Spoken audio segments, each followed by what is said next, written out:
আসসালামু আলাইকুম। আজকে চতুর্থ শ্রেণীর ইসলাম শিক্ষা বইয়ের অধ্যায় ১ আকাইদ ও ইবাদাত এই অধ্যায়ের অনুশীলনীর যে প্রশ্নগুলো রয়েছে সেই প্রশ্নগুলোর উত্তরের চেষ্টা করব আমরা আজকে মূলত আমরা ১, ২ এবং ৩ নাম্বার যে প্রশ্নগুলো রয়েছে সেই ১, ২ এবং ৩ নম্বর প্রশ্নের উত্তর নিয়ে আলোচনা করব এবং পরবর্তী ক্লাসে আমরা ৪, ৫ এবং ৬ নাম্বার যে প্রশ্নগুলো রয়েছে সেগুলো নিয়ে আলোচনা করব। তো প্রথমেই ১ নাম্বার যে প্রশ্নটি আমরা আছে অনুশীলনী ১-এর সেটা আমরা সমাধান করার চেষ্টা করব। এখানে বলা হয়েছে সঠিক উত্তরে টিক চিহ্ন দাও। তো ক নাম্বার মূলত আমরা প্রশ্নটি প্রথমে সমাধান করব। ক নাম্বার প্রশ্নটি হচ্ছে কোনটি মহান আল্লাহর জাতি বা সত্তাগত নাম? তো মহান আল্লাহর জাতি বা সত্তাগত নাম আমরা ইতিমধ্যেই কিন্তু পড়েছি। আমরা সবাই জানি মহান আল্লাহর জাতি বা সত্তাগত নাম হচ্ছে আল্লাহ। আল্লাহ এই নামটাই হচ্ছে মহান আল্লাহর জাতি বা সত্তাগত নাম। এরপর খ নাম্বারে আছে মহান আল্লাহর সিফাতি বা গুণবাচক নাম কয়টি? তো এখানে 4টি অপশন দিয়েছে। একটা হচ্ছে 99টি, 2 নাম্বার হচ্ছে 100টি, 3 নাম্বার 101টি এবং 4 নাম্বার 102টি। তো আমরা সবাই জানি মহান আল্লাহর সিফাতি বা গুণবাচক নাম হচ্ছে 99টি। তো আমরা এটার উত্তর কি দেব? 99টি। এখন আমরা গ নাম্বার প্রশ্নটি যদি দেখি তাহলে আমরা দেখব যে গ নাম্বারে আমাদেরকে বলেছে সালাতের আহকাম কোনটি? সালাতের আহকাম কোনটি? আমরা সবাই জানি সালাতের আহকাম এবং আরকান এই দুটি বিষয় রয়েছে। সালাতের আহকাম মানে কি বলতো? সালাতের আহকাম মানে হচ্ছে সালাতের বাইরের যে বিষয়গুলো, অর্থাৎ আমরা আল্লাহু আকবার বলে যখন সালাত শুরু করব সেটাকে বলা হয় সালাতে আরকান এবং সালাতে আহকাম হচ্ছে সালাতের বাইরের বিষয়গুলো। আমরা যদি অপশনগুলো দেখি তাহলে বুঝতে পারবো। ১ নাম্বার প্রত্যেক রাকাতে রুকু করা। রুকু করা কি সালাতের ভিতরের কাজ? এবং ২ নাম্বার হচ্ছে প্রত্যেক রাকাতে সিজদা করা, এটাও কি সালাতের ভিতরের কাজ। এবং ৩ নম্বর হচ্ছে নির্ধারিত ওয়াক্তে সালাত আদায় করা। তার মানে এটাই হচ্ছে কি এই সালাতের আহকাম কোনটি? গ নাম্বারের অ্যান্সার, কারণ এটাই হচ্ছে সালাতের বাইরের বা সালাতের আহকাম। এরপর পরবর্তী ঘ নাম্বার প্রশ্নটি হচ্ছে কোনটি মাদের হরফ? তো এখানে দিয়েছে আলিফ, কাফ, আইন এবং হা। আমরা সবাই জানি মাদের হরফ 3টি, তার মধ্যে হচ্ছে আলিফ 1টি। তো এরপর পরবর্তী নম্বর প্রশ্নটি হচ্ছে কিভাবে আল্লাহর গুণ আর রহমান দ্বারা গুণান্বিত হওয়া যায়? আমরা জানি আর রহমান শব্দের কি আল্লাহ দয়াশীল। তো এখানে আমরা দেখতে পাচ্ছি সৃষ্টির পরিচর্যার মাধ্যমে, 2 অপরাধের ক্ষমা করার মাধ্যমে, সহনশীলতার অবলম্বনের মাধ্যমে, সকলের প্রতি দয়া। তো এটার উত্তর আমরা সবাই বুঝতে পারতেছি কি হবে? সকলের প্রতি দয়া। তো এভাবেই কিন্তু আমরা এই ক নাম্বার যে প্রশ্নগুলো রয়েছে এমসিকিউ টাইপ প্রশ্ন, এগুলোর আমরা সমাধান করব। উপরে যারা অধ্যায়টি পড়েছো তাদের কিন্তু এগুলো সমাধান করা খুব একটা কঠিন নয়। তোমাদের প্রত্যেকটি সাবজেক্টের সমাধান আমার এই চ্যানেলে পেয়ে যাবে। তার জন্য অবশ্যই তোমরা চ্যানেলটি সাবস্ক্রাইব করে রাখবে। তোমাদের কোনো মতামত থাকলে সেটা জানিয়ে দেবে এবং তোমরা কোন সাবজেক্টে বা তোমাদের যদি কোনো প্রশ্ন থাকে সেটা আমাদের গ্রুপে জয়েন হয়ে তোমরা কি করতে পারো? প্রশ্ন করতে পারো, আমরা সেটার উত্তর দেওয়ার চেষ্টা করব। এরপর ৪ নম্বর যে প্রশ্নটি সেটা হচ্ছে কোন ইবাদত অনুশীলনের মাধ্যমে আমরা সমাজে দারিদ্র্য বিমোচনে অবদান রাখতে পারি? তো এখানে বলা হয়েছে কোন ইবাদত অনুশীলনের মাধ্যমে আমরা সমাজে দারিদ্র্য বিমোচন রাখতে পারি।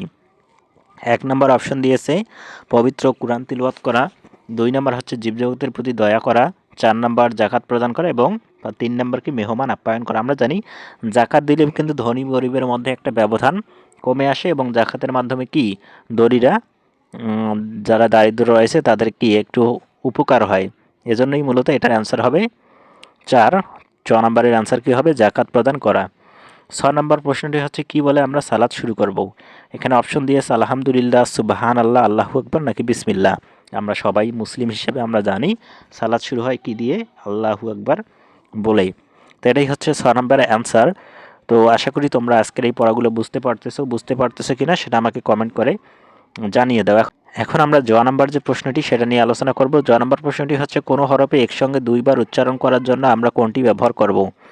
১ নম্বরে দিয়েছে যজম, ২ নম্বরে তাসদিদ, ৩ নম্বরে তানবিন এবং ৪ নম্বরে সাকিন। আমরা জানি কোনো আরবি হরফে যদি তাসদিদ থাকে তাহলে সেটাকে 2 বার উচ্চারণ করতে হয়। তো এটার উত্তর কী হবে? তাসদিদ।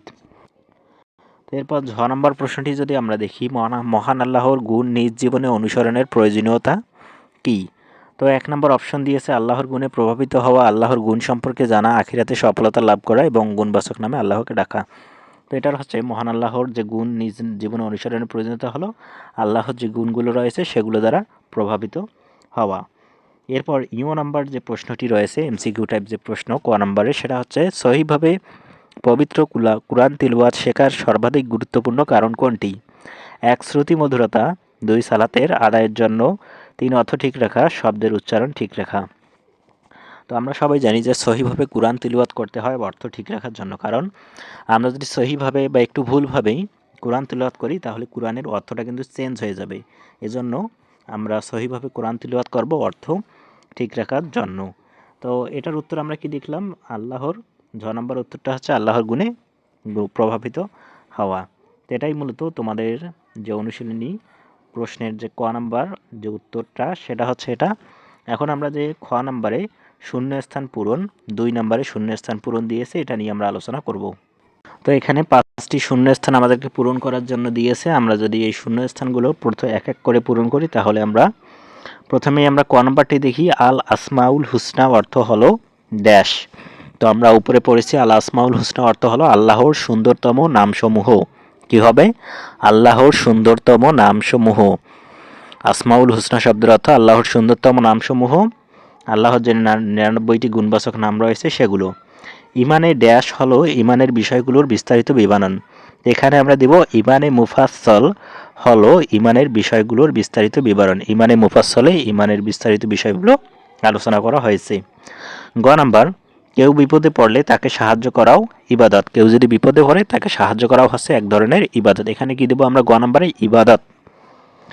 জেরের পরে যজমযুক্ত ইয়া থাকলে ড্যাশ আলিফ পরিমাণ টেনে পড়তে হয়। তো আমরা ইতিমধ্যে কিন্তু তোমাদের যে পাঠ্য বইয়ের 1 অধ্যায়ে এই সম্পর্কিত একটি পড়া রয়েছে যে জেরের পরে যজমযুক্ত ইয়া থাকলে 1 আলিফ, এখানে কত হবে? 1 আলিফ টানিয়া 1 আলিফ পরিমাণ টেনে পড়তে হয়। তো নাম্বার, সালাতে পবিত্র কুরআন তিলাওয়াত করা ফরজ। সালাতে পবিত্র কুরআন তিলাওয়াত করা, এখানে আমরা নাম্বারে কি দেব? ফরজ। কারণ সালাতে যদি তোমরা কুরআন তিলাওয়াত না করো তাহলে কি হবে না? নামাজই হবে না বা সালাতই হবে না। শিক্ষার্থীরা, তোমাদের প্রতি আমার একটি অনুরোধ, তোমাদের জন্য একটি স্টাডি গ্রুপ খোলা হয়েছে। এখানে বিভিন্ন স্কুলের শিক্ষার্থীরা থাকবে, তারা তাদের সমস্যার কথা এখানে শেয়ার করতে পারবে। তোমরাও চাইলে এখানে জয়েন হতে পারো। এখানে তোমরা তোমাদের সমস্যা, তোমাদের মতামত বা তোমাদের কোনো যদি প্রবলেম হয় সেটা শেয়ার করতে পারো। সেখানে আমরা সবাই মিলে তোমাকে সাহায্য করতে পারি। গ্রুপটির লিংক এই ভিডিওর ডেসক্রিপশন বক্সে অথবা প্রথম কমেন্টে দেওয়া থাকবে। তোমরা চাইলে এই ফেসবুক গ্রুপে জয়েন হয়ে পড়াশোনার ক্ষেত্রে অনেকটা এগিয়ে যেতে পারো। ধন্যবাদ। তো এখন আমরা দেখতে পাচ্ছি যে বাম পাশের সাথে ডান পাশ মিলকরণ 3 নাম্বার অধ্যায় 1 আকাইদ ও ইবাদত 4র্থ শ্রেণীর। এটা কি এখন আমরা করব? বাম পাশ থেকে ডান পাশ মিল করব। অর্থাৎ এখানে 5টি দিয়েছে, এই 5টির সাথে ডান পাশের কোন বাক্যটা মিলে সেটা আমরা লিখব। তো এখানে আমরা দেখতে পাচ্ছি ক নম্বরে মহান আল্লাহর সুন্দরতম নামসমূহ। এখানে যে ডান পাশ রয়েছে তার মধ্যে যেটা মিল হবে সেটা আমরা এটার পাশে লিখব। তো আমরা এখন এটার উত্তর করার চেষ্টা করি। তো দেখো এখানে তোমাদের জন্য আমি উত্তরটি তৈরি করে নিয়েছি। আল্লাহর সুন্দরতম নামসমূহ, এটা হচ্ছে বাম পাশ এবং ডান পাশে দেওয়া আছে আসমাউল হুসনা বলা হয়। কিন্তু তোমাদের বইয়ে কিন্তু এটা নাই। তোমাদের বইয়ে কি রয়েছে? মহান আল্লাহর সুন্দরতম নামসমূহে এবং ডান পাশের সব শেষের যে লাইনটি সেটা হচ্ছে আল্লাহর পরিচয় সুন্দরভাবে ফুটিয়ে তুলেছে। এটা তোমরা দিবে। এটা আসমাউল হুসনা, এটা ভুল করে উঠে গিয়েছে। তোমরা দিবে মহান আল্লাহর সুন্দরতম নামসমূহে আল্লাহর পরিচয় সুন্দরভাবে ফুটে উঠেছে। অর্থাৎ তোমাদের বইয়ের ডান পাশের সব শেষের যে লাইনটি রয়েছে সেটা তোমরা দিবে। খ নাম্বার, পবিত্র কুরআন শুধু পড়তে পারলে হবে না, অর্থ বুঝে তিলাওয়াত করতে হবে। পবিত্র কুরআন অর্থ অনুযায়ী তিলাওয়াত করতে হবে। এরপর কি?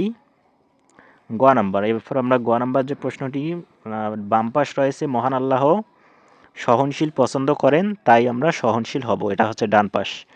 ঘ নাম্বার, ইবাদতের মাধ্যমে আমরা ঈমানকে সুদৃঢ় করতে পারি।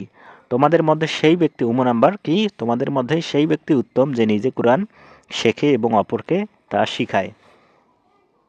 তো আমরা বাম পাশ এবং ডান পাশ এটা খুব সুন্দরভাবে মিল করলাম। আশা করি তোমরা বুঝতে পেরেছো।